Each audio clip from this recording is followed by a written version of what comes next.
What's going on, everybody? It is Overreaction Time once again. I'm your host, Simon Samano, and look who I got with me for this week's edition of the show. It is none other than the OG of MMA Junkie Radio himself, Gorgeous George. George, I would ask how you're doing, but I know you're doing well because our 49ers are just rolling right now, my man. I know, and they're all banged up, and yet we still grind every week, and they ball, and we have a shot. I can't believe this. You know, a lot of players are getting hurt all over the league because it's a long season. But man, we're just well coached, and the team's ready to go, just like I am today. Let's go, baby. That's how it is. You're prepared, man. Well, the NFL, the Niners coming off a bye week. We're rolling on from last week to this week. We got Gorgeous George in the house. We're gonna get this thing popping. George, are you ready to get it going? I am. Let's do it. All right, Kamikaze, you know what time it is. Hit it. I mean, guys, what are you fucking? Is this tonight's stupid question night? Are you guys that fucking stupid? You can't be that fucking stupid. Who gives a shit? One of the dumbest things I've ever read in my life. Fucking common sense. Everybody knows that. All right, George, here we go. We got some stuff to talk about, but before we do, we got to remind the audience to please hit the like button, hit that subscribe button. It would mean a lot to me. It would mean a lot to George, too. I know he's a big on promoting MMA Junkie, so please, you guys, hit that like button, hit that subscribe button. It would mean the world. And with that out of the way now, George, let's get to talking about some fights, and we're going to start this past weekend with the very last event that took place on ESPN, the last UFC event of the ESPN era. It concluded with UFC on ESPN 73, which I believe was on ESPN 2, although I watched it on ESPN Plus because that's where everything's been, where in the main event, Manel Kape made a huge statement with a first-round finish of Brandon Royval. He finishes him by TKO 3 minutes and 18 seconds into the first round to really punctuate, George, a strong 3-fight winning streak that he's got going for him right now in the flyweight division. Now, last week, George, I did not talk about matchmaking and stuff coming out of UFC 323 because I wanted to wait to see what would happen this week. But of course, last week, just to remind everybody, Joshua Van became champ in a very weird fashion against Alexandre Pantoja. Still, Joshua Van has been on a roll. He's a champ. Pantoja suffered that injury. Then before that, we had Brandon Moreno. He lost his fight to Tatsuro Taira in somewhat questionable fashion. There was questions about the TKO stoppage there, but still, it was a good performance, and it was a good win for Tatsuro Taira. But I waited, George, because I wanted to see what would happen this week. And you know what? This is why I waited, so I can tell you this right now. Forget about the Alexandre Pantoja rematch. Forget about Tatsuro Taira. Manel Kape should get the first UFC flyweight title shot against Joshua Van. Not an overreaction at all. It is a hot hand. You got to play it. Manel Kape came in. He had some boxes to tick, and he ticked them, getting the dub. It was exciting. He delivered, and then he had a 95 out of 100 on his post-fight speech, saying, I'll even go to Houston. Let's do this. I came out of this healthy and unscathed. A little bit too much diaper talk, but still, I get it. He's his daddy, so he's, and it's probably his second or third language, so I can't hate. I got to appreciate instead.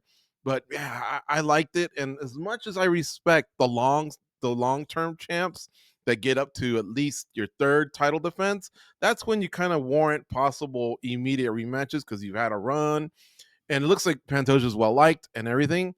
It just feels right, Simon. It feels right to get these two heavy hitters in there, freshen things up a little bit. Because remember, Pantoja was lapping fools. Royval, Moreno, he's fought a few guys, including Kape, but not in a title fight. And so that division was getting a little stale, a little boring.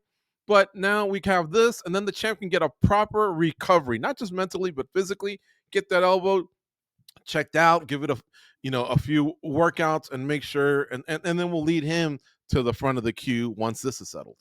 Yeah, you're right. He checked all the boxes, man. The performance, but the post-fight the post-fight interview in the octagon, I'm going to take your diapers alive. Yeah. Whatever he meant by that, it gave me some feels of, if I have a milkshake and you have a milkshake, I drink your milkshake, from There Will Be Blood. Classic line, right? Whatever the hell that shit was supposed to mean, and whatever the hell Manel Kape shit was supposed to mean, it resonated. He really stuck the landing after the fight. Yes. So George, let's talk about this real quick then. We're in agreement. You say it's not an overreaction. It should be Manel Kape as well. But what could get in the way of that? What if Dana White and the UFC do decide to go to Japan? then really it's Mm. got to be Tatsuro Taira, right? I know Dana talked about it. How serious are they to getting to Japan this year? But they obviously have a fight, but that would be the one thing that would ruin this, right? Yeah, it would be unfortunate too because I think if it was a tiebreaker, then I could see that happening. But Cop is past where Tyra is. Tyra took a loss about a year ago to Brandon Royval, And then and that kind of put him out of the way. Cop's been his own worst enemy, just getting hurt before right. fights or whatever. But really, once the fights occur, he delivers. He's been delivering. So as much as I want them to go back to the land of the rising sun, and they got Kyoji Horiguchi back, they got Tatsuro Taira, they can build a nice card there. I think it could wait. I think this is just it's too good. Yeah, I agree, man. I agree. Well, let's see what happens with the flyweight division, dude. But hopefully this goes the right way. We always talk about meritocracy and deserving and stuff, but Manel Kape, he's there. He just deserves it. The 3 in a row, they're all finishes. But again, he's got the heat built up with Joshua Van. Got the response on social Got media. the That's always key, response. man. It's always Yeah. key. You got the response. So, And their health is good and they're 1 week apart. Let's go. Let's start, because here's another thing too. This White House card that the UFC's consumed about in June. I think there's a few fights we can pick off here. And then look, whoever fights on that card, God bless them, whatever. If they want it, if the UFC wants it, okay. But let's not hold divisions hostage just because we want to stretch out a certain matchup. We already have to go through this sometimes with the Ramadan holiday observed, yeah. by the Muslim religion. And so sometimes we've had a few champions that have only defended one time. And sometimes there's injury, sometimes there's those playbacks like Figgy and Marino 4 times, Grasso and Shevchenko 3 times. You know what I mean? We want divisions to breathe. Yeah. Well, this is the fight to make. We agree. We're off to a good start, George. We're off to a We good are, start. yeah. That minor energy, man. We're on a good wave Heck right yeah. now. All right. Let's see how this episode continues on. Now let's roll on. All right. And let's talk about the PFL. All right. PFL this past weekend held an event in Lyon, France, and it was headlined by 2 title fights. So let's start at the very top, where Vadim Nemkov claimed the heavyweight championship, pretty much ran through Renan Ferreira with a first round arm triangle submission. Impressive performance by Nemkov, which I'm sure you'll touch on, but I want to just now spin it forward because I think there's something super obvious that needs to happen, George, and that is that Francis Ngannou versus Vadim Nemkov. It is a layup fight that the PFL needs to make ASAP. Not an overreaction. I'm down with that as well. I guess time's running out on this contract with Francis Ngannou.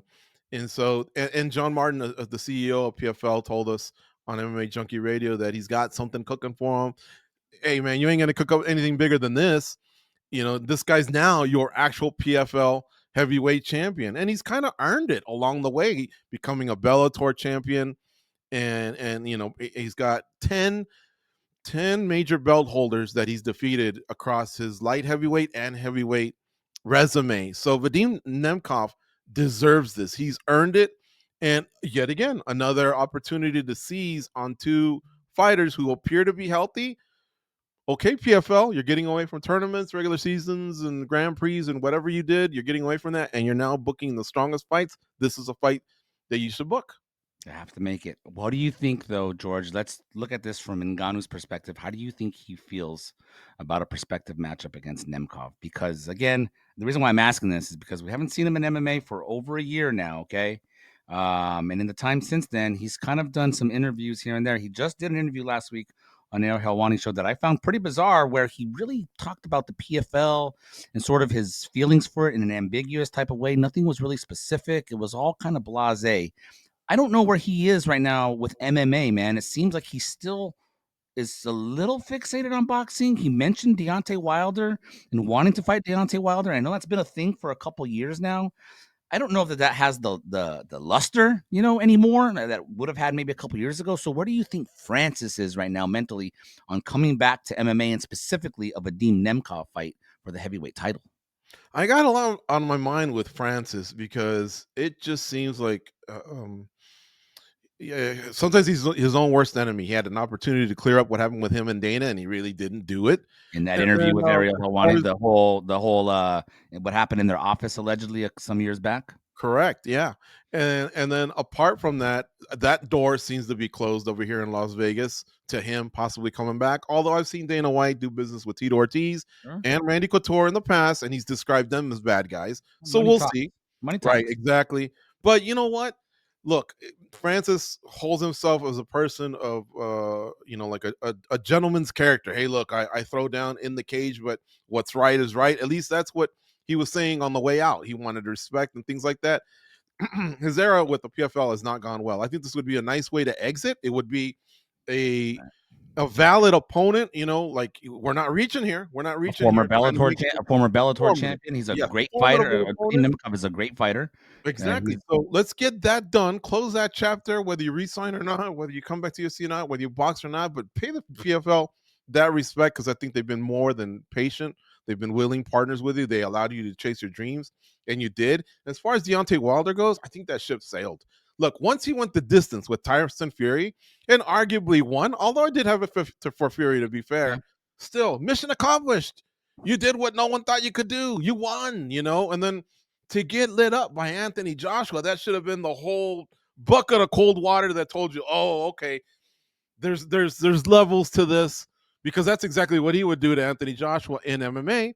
So he had accomplished everything he wanted. He had secured his financial freedom. He got his respect from everyone across the board. Now close your combat sports career in the right way.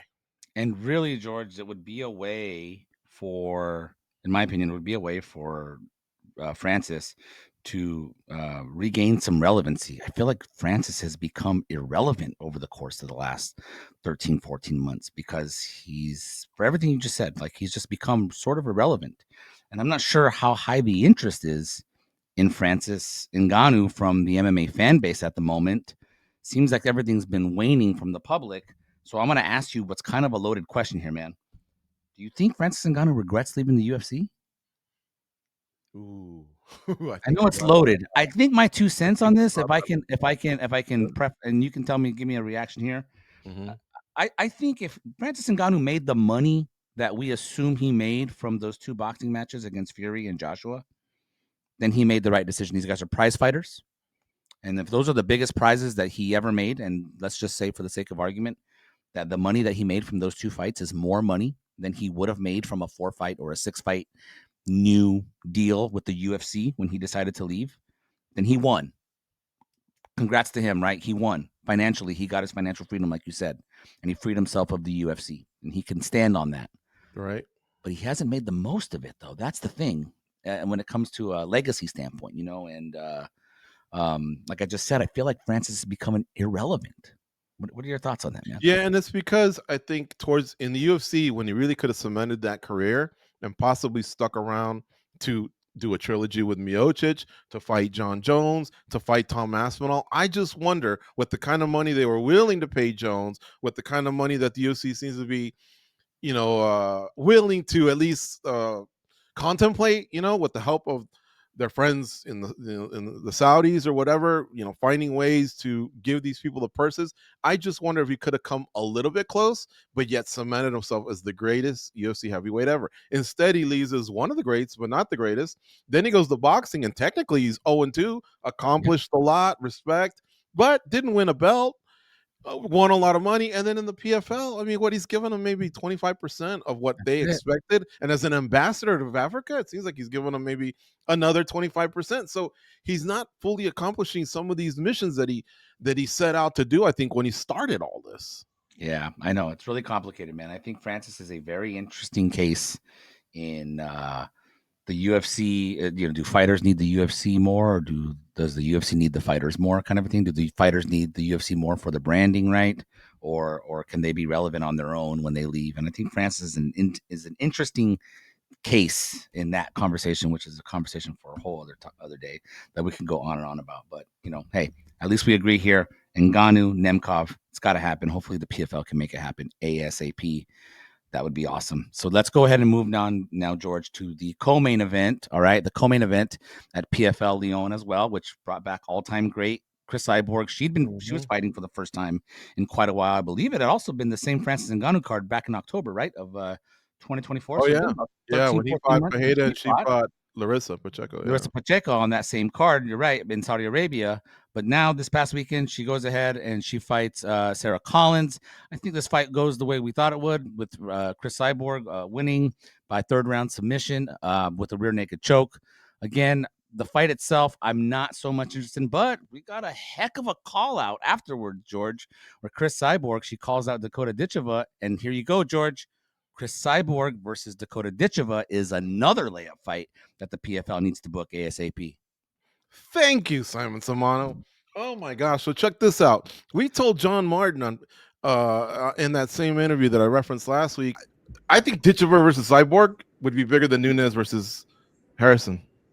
Call me crazy. Because last week before the PFL Leon event. Yeah, and I even told him, because I think that's the one where he gave me the Heisman Trophy. Like he was polite, but he didn't seem too interested. And I told him, hey, Kayla Harrison fought at 55. And she's going to be fighting Amanda Nunes at 35. So there's 20 pounds that has been bridged along the way. And then I think there's a few other examples I could cite. I did them on SBC yesterday. BJ Penn fought Lyoto Machida once, at light heavyweight. Right. Alex Pereira was a middleweight champion, and yet at some point he wants to finish as a heavyweight. So it can be done. Guess what? 3 of our knucklehead colleagues, Dan Tom, goes from MMA Junkie Radio, and Nolan King all were not willing to give me the fist bump. I told him this could be possibly the biggest fight in the history of women's MMA, and if not a top 3. Whoa, what? Yeah, dude. Dakota Ditcheva is going to be one of the biggest stars ever. She's going to do the same thing Kayla Harrison did. She re-signed, but watch when she comes over to the UFC. If she keeps that path of destruction, she's going to blow up. She's got it all. She's exciting. She's beautiful. And she's charming. She's got a great walkout. I mean, literally ticks a lot of boxes as well. If she rolls the dice and fights Cris Cyborg and takes her out, she's already in the talk as one of the greatest. Now all she would have to do is just handle her business in whatever respective division she settles in the UFC and do well. If she were to lose, okay. Hey, Penn lost to GSP. Does anyone think less of him? Pereira lost to Blachowicz. Did anyone think less? Sorry, that was Izzy lost to Blachowicz. But still, did anyone think less of him? I mean, sometimes you just have to kind of challenge yourself and try these things, but if you can pull it off, I think it's what's that saying? The juice is worth the squeeze. Well, I'm gonna call you out for an overreact. Did I overreact? I think you may have overreacted. Okay, well, what's bigger than Ditcheva and Cyborg? Think about it. I saw the interview with John Martin last week. I saw you told him straight up you should make this fight because it could be bigger than Amanda Nunes versus Kayla Harrison. And I'm sorry, man. I'm gonna call overreaction on that one. I'm gonna throw a flag. Okay, I do think this fight needs to happen between Cyborg and Ditcheva.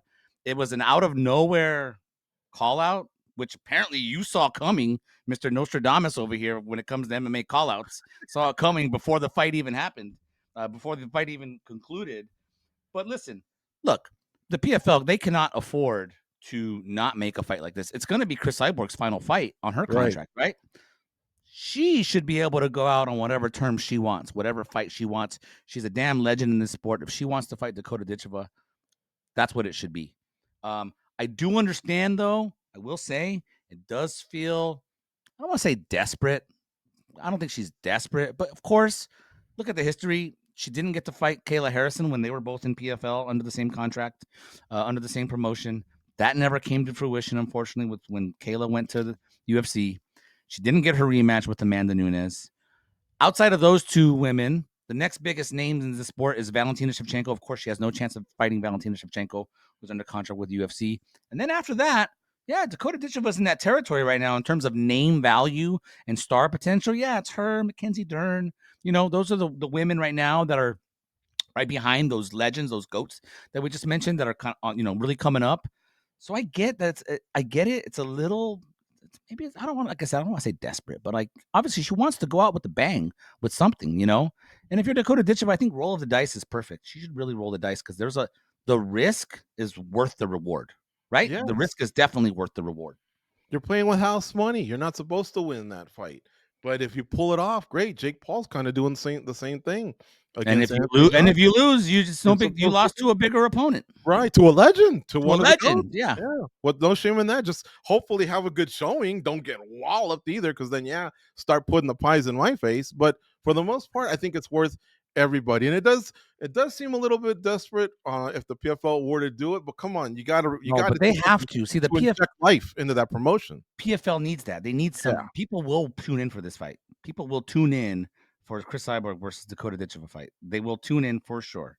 And so they need to. They're not really in a position to like, we don't know if it makes sense. Who cares if it doesn't make sense to you? Honestly, people are going to tune in and watch, and it makes enough sense that I don't think the PFL can afford to. So you want to say anything to John Martin one more time before we John Martin, hey, look, you got to make this happen. It would be historical. Trust the 20 years plus that I've been covering the sport and 33 that I've been watching it as a fan. I've seen some unusual things, but sometimes they do pan out, and this is one that would pan out for you. You can't lose. Yeah. All right. You heard it there. Let's see what the PFL does. All right, George, let's move on now. And we're going to transition from talking mixed martial arts to talking about boxing because, of course, this Friday on Netflix, we're going to have an unprecedented, unlikely fight that I don't think anybody thought could ever happen. And that is going to be Jake Paul. Jake Paul is going to fight two-time heavyweight champion, undisputed heavyweight champion, Anthony Joshua, in the main event of a Netflix event this Friday. Of course, there's a lot of elements to this fight: experience, the size, this, that, and the other. There's a lot going on with this fight, George. I don't think we're going to be talking about boxing, though, afterwards. And here's what I got for you, George, and that is that people will be talking about Jake Paul versus Anthony Joshua for all the wrong reasons. Yeah, it's not an overreaction. It's true. We're not going to be dissecting and analyzing boxing after this fight on Friday night, dude. Yeah, it's going to be so violent and such a mismatch that it'll look comical. Now, granted, I know they're getting a huge piece of the pie. I get all that. I've been to many fight parties over my time, especially in the Mike Tyson era, where either I or others would go, for $1 million, I'd get in there and get knocked out by Tyson. And it's funny because every time Jake Paul picked on an aging MMA veteran or a non-striking MMA veteran, we always said, oh, man, pick someone for real, someone who's legit. Bro, you didn't have to go overboard. You overcorrected the steering wheel here, and you picked on a champ who's still active, and just lit up Francis Ngannou. So respect there. The cojones on that dude, right? But they are getting paid handsomely. But yeah, I agree, Simon. If it's anything like Ngannou and Joshua, and Ngannou had the size of the match, Joshua, we're all going to be saying the same thing. Like, man, this, he could have died in there or whatever. He got manhandled. Who sanctioned this? Why did we do this? Because I think it's going to be that type of ending. I couldn't even believe Demetrius Johnson when he said this guy's got a chance. That was an overreaction there for sure. That was the overreaction. That's an overreaction in a vacuum. That's an overreaction. Yeah. Allow me to elaborate a little bit on why I worded this overreaction the way that I did, George. Okay. What you just said is one of the reasons, right? Like that could be one of the reasons why we're talking about this fight for the wrong reason. It could be one of the wrong reasons that we're talking about is that AJ goes in there, absolutely destroys him, and something maybe Jake Paul suffers a serious injury or gets hurt really badly. I mean, Michael Bisping talked about that happening. That's a fear of his, and I'm sure it's a fear of other experts. I know USA Today Sports put out a good story talking to various experts and people who are worried about Jake Paul's health coming out of this fight. But here's the thing about that, though, George. People also aren't taking this fight seriously and aren't thinking that it's a legitimate fight, even though it is sanctioned as a professional bout.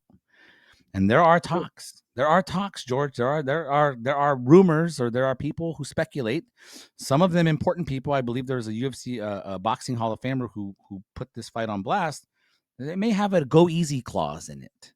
Okay, no one's gonna speak about that or anything, but that is being talked about, man. Like that is being talked about. And I think when you look at this fight, the only logical outcome is AJ knocking him out and knocking him out relatively quickly. Anything other than that result, we're going to be talking about this fight for the wrong reason of, was it legit? Did he agree to a go easy clause? Did he just carry him on purpose, et cetera, et cetera, et cetera? That's why I don't think this fight, the conversation afterward is going to be anything positive really about how great the event was. It's all going to just add to speculation unless it ends with a knockout. Yeah, and you're right, and that's a misstep on my end because look, we're about a couple months removed from in our sport, Isaac Dolgarian, what happened with him, and then of course the NBA and Major League Baseball, same thing. Yep. They've had some ordeals over there as well. I love the gamble, so it's my world. Not sure why I wasn't thinking that, but yet even more reasons why this thing could be ugly on Friday night. We might all be texting each other past our normal bedtimes because we got to get it off our chest. What did we just witness here for a lot of what you said wrong reasons? Yeah, get ready for the conspiracy videos. If this fight goes the distance and say AJ just wins a decision or something, get ready for those conspiracy videos showing how he may have held up a punch, or do you know what I'm saying? Like, that stuff has happened, dude. It happened after the Anderson Silva Jake Paul fight for F's sake. You know, it happened Or after Woodley and Jake Paul as well. A lot of Woodley and people Jake Paul. question Yeah, that it one. happened after Woodley and Jake Paul. You know, like, so again, this fight shouldn't be happening, right? I mean, honestly, it I can't shouldn't be believe it got happening. made. And I can't believe I it got will made. say, even if you decide to go, even if just landing Anthony Joshua, give props to Jake Paul for even landing this fight, man. Yeah. Like, it's crazy. He's been trying to will stuff like this into existence. It was Canelo, you know, Conor McGregor, guys that were around his size or smaller than him. But for him to go for the damn whale, for the damn Moby Dick of heavyweight fighters, is absolutely nuts. And so It I is. hope this fight goes well on Friday night, whatever that may be. But I just fear that we're just going to be talking about it for the wrong reasons afterwards, bro. It's gonna look like Sneeko and Sean Strickland part 2. I just expect a walloping, and anything less than I'm not one of the first person to rush to conspiracies and accusations and things like that, but I won't stop others from it too, because there's no way he should go past 4 rounds. I would be No way. amazed if we went past 2 rounds unless he carried them, you know, like at least with Floyd and Connor. Floyd was actually the smaller guy, and so what he did was he dissected him. Whether he scored the first 4 rounds for Connor or not, he just wanted this guy to blow his Yeah. gasket, figure it out. And Floyd, who rarely finishes fights in the latter part of his career, when he was Pretty Boy Floyd, he was, but when he was Money May, he wasn't. He was more of a dissector. the All of a finish. sudden, he seized and he got it. So that one kind of made sense. But this one, it wouldn't make sense to go past 2 to 4 rounds. It would not, man. All right. Well, we'll see what we're talking about. We will see what we are talking about and what the conversation is like after Friday night. All right, George, let's talk about one more thing this week. And that's this past week, Joe Rogan chimed in on the UFC White Card House. He talked about how it was pretty much ridiculous that Donald Trump promised 8 or 9 title fights, which we can talk about. But I actually wanted to talk about something else that Joe Rogan mentioned, and I'll quote him from his podcast and what he said about Jon Jones. He said, quote, "If they don't do Jon Jones at the White House, I think it would be a travesty. Dana's like, quote, you can't count on him. You can fucking count on him. Come on, stop. Listen, dude, I'm going to go ahead and tell you this right now, George. Joe Rogan is right. It would be a travesty for Jon Jones not to fight at the White House." I want him to fight at the White House, but I don't think it would be a travesty. So I think it would be an overreaction. Like, they don't need him to, the same way they haven't needed him in the last 5 years. I think he's only shown up twice. They don't So they need don't him have to. to have him for this to be a grand card. So I would disagree with Joe there, but I would like him there because I want this to have a little bit of a USA feel, and we don't have many great American fighters at the top right now. If that's what they were looking for when it was originally July 4th, I was kind of pushing that. Then Dana said, look, we just want to throw a great card regardless of the nationalities or who's going at it. So then at that point, you don't really need Jon Jones. Now, where I do think there's an overreaction here, another one, if you allow me to pivot, is I think Dana's overreacting by saying you can't count on him. Like, why can't you count on him? Has he let you down? Sure, but you still figured out a way to be in business with him. Fights at MSG are big. You must be able to count on him there, right? Right, book them for the Stipe That's fight. one of the biggest cards they do every year. So I don't understand kind of why he's saying that. I think he's just grinding an axe. Things didn't go his way earlier on, and I get it. You're allowed to say that. In fact, Jon Jones has even come clean. But if he's ready to go, he's ready to go. And I think that with injuries and things that happen, look what happened to Ilia Topuria. He's backing away as well. They may find themselves asking him to fight after all if that card's not coming together. Yeah, listen, I don't think they need him either. Like, I get it. They don't necessarily need him. They'll probably be able to fill out a really strong card without Jon Jones. But I will say, as far as it being a travesty, the way Joe Rogan says, I think it would be, just because Not for me, but I know what the widespread opinion is that Jon Jones is the greatest fighter of all time. And therefore, he's the greatest American fighter of all time. And therefore, he should be on the White House event, plain and simple, especially since he's so willing to be on it and he wants to be on it so badly. He's Dana White's GOAT. That's the whole thing. He's Dana White's personal GOAT, right? How many times have we heard this guy defend and glaze Jon Jones over and over again and call anybody who thinks otherwise a fucking moron if Jon Jones is not the greatest of all time. So he is Dana White's personal GOAT. How do you not put your personal GOAT? How do you not put your GOAT, your greatest of all time, on what should be the biggest White House card, the biggest UFC card of all time? I just don't see that. So that's where I think I can understand. It is a little bit of a travesty that he wouldn't be on. And really, from a matchup standpoint, dude, I will say it's like the last gasp for us to get Jon Jones versus Alex Pereira. And that's really the fight that I want to see. Anybody who's been watching this show since earlier this year, I've wanted to see that fight for a long time.